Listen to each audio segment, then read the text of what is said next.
Hello guys! ఈరోజు అమ్మ phone చేసి, "నీకోసం చికెన్ తెప్పించానమ్మా తొందరగా రా" అనింది. ఇంకా ఆగుతామా చెప్పండి? వర్క్ అంతా ఫాస్ట్‌గా ఫినిష్ చేసుకొని ఇంటికైతే వెళ్ళిపోయాను.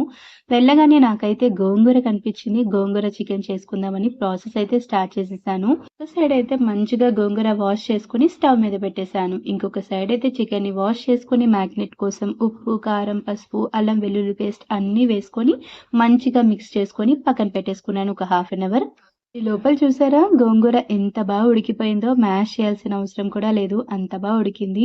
ఇంకొక వైపు కడాయి పెట్టుకొని కొంచెం ఆయిల్ తీసుకొని ఆనియన్, పచ్చిమిర్చి వేసుకొని గోల్డెన్ బ్రౌన్ వచ్చిన తర్వాత మన చికెన్ కూడా దాంట్లో వేసుకొని మంచిగా ఉడకబెట్టుకోవాలి. ఇక్కడ మనం గోంగూర చికెన్ చేస్తున్నాం కాబట్టి చికెన్ బాగా కుక్ అయిన తర్వాత లాస్ట్‌లో గోంగూర వేసి చికెన్‌కి అంతా పట్టాక ఒక 5 మినిట్స్ తర్వాత గరం మసాలా, కొత్తిమీర వేసుకొని దించేసుకున్నాక తింటే ఉంటది గాయ్స్. అబ్బబ్బబ్బబ్బా! ఒక్కసారి మీరు కూడా ట్రై చేయండి.